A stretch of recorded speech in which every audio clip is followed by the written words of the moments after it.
नमस्कार साहित्य प्रेमियों, स्वागत है आपका मेरे YouTube चैनल माइलस्टोन एक्सप्रेशन पर। मैं वैष्णवी लेकर के आई हूँ मुसाफिर कैफ़े दिव्य प्रकाश दुबे द्वारा लिखा हुआ, और आप सुन रहे हैं एपिसोड नंबर 8, वह से वन नाइट स्टैंड।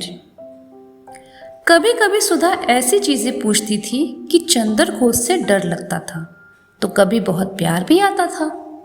उसने सिगरेट पीना थोड़ा कम कर दिया था। ऐसे ही किसी फ्राइडे की शाम जब दोनों पब में बैठे थे, तो सुधा ने सामने किसी स्मार्ट से लड़के को घूरते हुए चंदर से पूछ लिया, ए मिस्टर, कभी वन नाइट स्टैंड हुआ है तुम्हारा? नहीं हुआ। नहीं हुआ यार, लेकिन करने का बहुत मन है। कितना सही है ना, फालतू का सेंटियापा नहीं। तो कर लो, लड़कियों के लिए तो वैसे भी आसान होता है। कर लूंगी, तुम्हारा क्या ख्याल है? तुम्हारा मन नहीं करता कभी? करता है, लेकिन डर लगता है वन नाइट स्टैंड वाली बंदी से प्यार हो गया तो। यार तुम्हारा यही प्रॉब्लम है, प्यार को सेक्स से अलग करके नहीं सोच पाते। क्या करूं, डरता हूं। तुम्हें नहीं लगता अगर वन नाइट स्टैंड वाले बंदी से प्यार हो गया तो? प्यार होने में टाइम लगता है, ऐसे थोड़े कि सेक्स किया और प्यार हो गया। फिर भी हो सकता है कि नहीं? हो गया तो कर ही लूंगी प्यार, उसमें क्या है। तुम्हें हो गया, उस बंदे को नहीं हुआ तो क्या हुआ? सारे प्यार पूरे होने के लिए थोड़े होते हैं। तुम बहुत डिमांडिंग नहीं हो, एक ही बार में वन नाइट स्टैंड भी चाहिए और उसमें प्यार भी ढूंढना है। हम सब चीजों में बस प्यार ही तो ढूंढते हैं यार, तुम्हारे बेसिक्स ही हिले हुए हैं। मैं वन नाइट स्टैंड में प्यार ढूंढूंगी ही क्यों? यही तो समझ नहीं आता ना तुम्हें। सड़क पर चलते हुए जैसे गिरा हुआ नोट मिल जाता है, वैसे ही अचानक मिलता है प्यार। तुम कुछ भी बोलते हो, कहाँ गिरा हुआ नोट और कहाँ प्यार। एक काम कर लेते हैं, दोनों एक बार वन नाइट स्टैंड कर लेते हैं, फिर बात करेंगे। ठीक है, तुम करवा दो मेरा। मैं क्यों कराऊं? खुद ढूंढो और खुद करो। अरे तुम्हारे ऑफिस में कोई ऐसी बंदी नहीं है क्या, वन नाइट स्टैंड टाइप? है तो, लेकिन प्यार हो जाएगा तुम्हें, इसीलिए तुम रहने दो। वैसे तुम्हारे ऑफिस में कोई लड़का है क्या वन नाइट स्टैंड टाइप? बहुत है, मोस्टली सभी लड़के वन नाइट स्टैंड टाइप होते हैं कभी ना कभी। तो मिलवा दो किसी से। मिलवा तो दूं, लेकिन क्या कह के मिलवाऊंगा कि ये इनसे मिलो, हम एक दूसरे से बहुत प्यार करते हैं, लेकिन इनको वन नाइट स्टैंड करके देखना है कि कैसा लगता है। एक मिनट, हमारे प्यार वाली बात पे इतना स्ट्रेस देने की क्या जरूरत है तुम्हें? अरे बताना तो पड़ेगा ना, तो कुछ भी बता देना। तुम्हें कुछ भी तो नहीं बता सकता ना। तुम कुछ भी बोलते हो यार, छोड़ो, मैं खुद ही ढूंढ लूंगी। ढूंढ लेना, लेकिन मुझे मत बताना। वाओ, सो पॉजेसिव। हाँ तो पता है, बहुत क्यूट लगते हो तुम कभी कभी। क्यों? ऐसे ही, जब पॉजेसिव होने की कोशिश करते हो तो। पॉजेसिव हूं यार, कोशिश थोड़ी करता हूं। वैसे तुम हमेशा क्यूट लगती हो। बस यही बोल के सब मूड ऑफ कर दिया तुमने। हमेशा कोई भी क्यूट नहीं लगता। मुझे छोटे मोटे क्यूट जैसे झूठ से ज्यादा नॉन क्यूट सच पसंद है, समझे? रोमांटिक फिल्में मत देखा करो, प्यार करना भूल जाओगे। क्या समझे? कुछ नहीं, बढ़िया है। चलो सच बताओ कुछ मेरे बारे में। सच बताऊं या छोटा मोटा झूठ?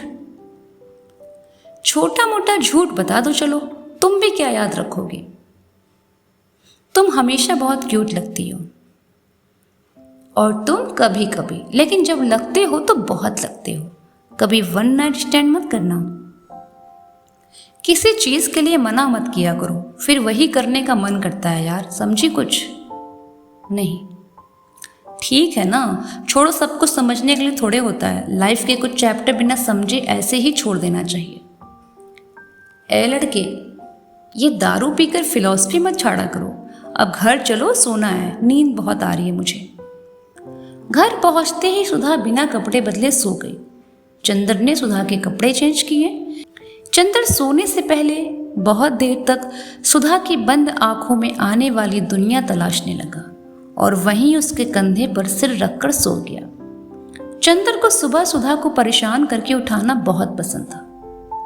ए लड़की, उठो उठो, वन नाइट स्टैंड के सपने देखना बंद करो, उठो यार।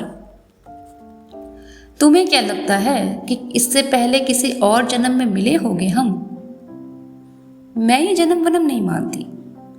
फिर तो और भी आसान हो गई बात। क्या बात? सोचो, हम दुनिया बनने के सैकड़ों साल बाद पहली बार एक दूसरे से मिले हैं और इसके बाद जब तक दुनिया है तब तक कभी नहीं मिलेंगे। तुम मानते हो जन्म वन्म? हाँ, मानता हूं। फिर तो बात आसान हो गई। क्या बात? यही कि जब तक दुनिया रहेगी तब तक हम हर जन्म में मिलते रहेंगे। लेकिन तुम तो मानती नहीं जन्म वन्म। उससे फर्क नहीं पड़ता, तुम मानते हो ना। अगला जन्म लेने के लिए इतना ही काफी है।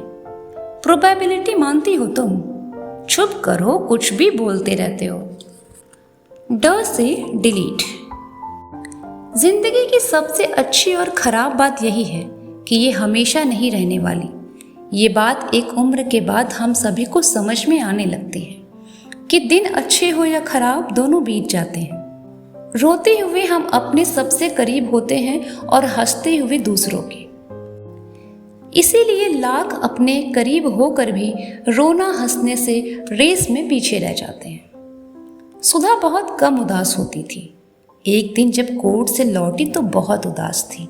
आते ही बोली, मूड बहुत ऑफ है यार। क्या हुआ? टीम के एक बंदे ने सुसाइड कर लिया। क्यों? पता नहीं, अभी थोड़े दिन पहले ही शादी तय हुई थी उसकी। परसों हमने साथ में ही लंच किया था। मेरी सीट के पड़ोस वाली सीट पर बैठता था वो। हमेशा हंसता रहता था। बहुत अच्छा बंदा था। कुछ पता नहीं चल रहा। लव मैरिज होने वाली थी कि अरेंज? लव मैरिज ही होने वाली थी। मैं उस बंदे से मिली थी। बहुत ही अच्छी थी वो। पहले घर वाले नहीं माने थे, बाद में मान गए थे। यार, मैं कोर्ट नहीं जा पाऊंगी कुछ दिन। मुझे ले चलो कहीं। बहुत डर लगता है मुझे शादी से। अपनी सीट चेंज करा लो। सीट चेंज कराने से क्या होगा?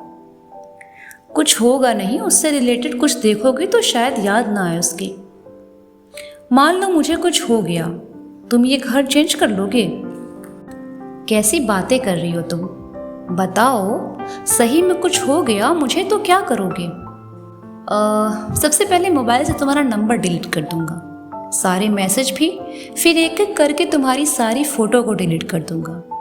जिस भी चीज़ से तुम्हारी याद आ सकती है वो सब कुछ हटा दूंगा अपनी लाइफ से। इससे क्या होगा? याद आना बंद हो जाएगी? पता नहीं। मालूम है हमारी जनरेशन की सबसे बड़ी ट्रेजेडी क्या है? क्या है? हमारे पास एक दूसरे की यादें बहुत कम है। जब बंदा चला जाता है तो हमें पहली बार याद आता है कि हम तमाम यादें बना सकते थे, लेकिन बना नहीं पाए। हम मरने के बाद जाने वाले की वो यादें याद करते हैं जो हमने अभी बनाई नहीं हो। पता नहीं क्या कह रही हो, ऐसी सैड बातें मत करो, मेरा भी मूड ऑफ हो जाएगा। बड़े अजीब हो यार तुम्हें मूड की पड़ी है। वहाँ वो बंदा अब कभी नहीं आएगा। हाँ, तो मर गया। मुझे सुसाइड करने वालों से सिंपैथी नहीं होती। प्लीज ये ज्ञान मत दो, तुम चुप हो जाओ। उसको इतनी ही फिक्र होती तो वो जाता ही क्यों? यार, तुम कभी कभी इतना अजीब बिहेव क्यों करते हो? अजीब मतलब कुछ नहीं, मुझे बहुत जोर से रोने का मन है। प्लीज मुझे रो लेने दो। तो रो लो, किसने रोका है? कैसे रो लो? रोना नहीं आ रहा। बस अब बातें बंद करो, चुप हो जाओ एकदम। तुम थोड़ा पास आओ मेरे। तुम भी कभी ऐसे ही छोड़ के तो नहीं चले जाओगे ना? नहीं, पागल हो क्या? अगर जाना ही पड़ा तो साथ जाएंगे। चलो अब जल्दी से रो लो। रोने में भी जल्दी करो। आराम से रो लो, चलो। सुधा घंटों रोती रही। चंदन ने सुधा को घंटों चुप नहीं कराया। सुधा को रोते रोते नींद आ गई। चंदर सोचने लगा कि कहीं सही में सुधा कभी चली गई तो क्या होगा। अगर कहीं सुधा मर गई तो क्या होगा। अगर वो खुद मर गया तो सुधा क्या उसे एक दिन में भूल पाएगी। चंदर को ये सब सोचकर बेचैनी हुई।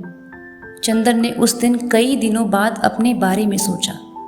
सोचकर उसको ये भी लगा कि आखिर वो कर क्या रहा है। सुधा के साथ जिंदगी सही तो है, क्या फर्क पड़ता है कि उसको शादी नहीं करनी। चंदर अपने बारे में सोचते सोचते सोने की कोशिश करने लगा, लेकिन उसको नींद नहीं आई। जब रात में अच्छी नींद आना बंद हो जाए तब मान लेना चाहिए कि आगे जिंदगी में ऐसा मोड़ आने वाला है जिसके बाद सब कुछ बदल जाएगा। इसके आगे की कहानी अगले भाग में।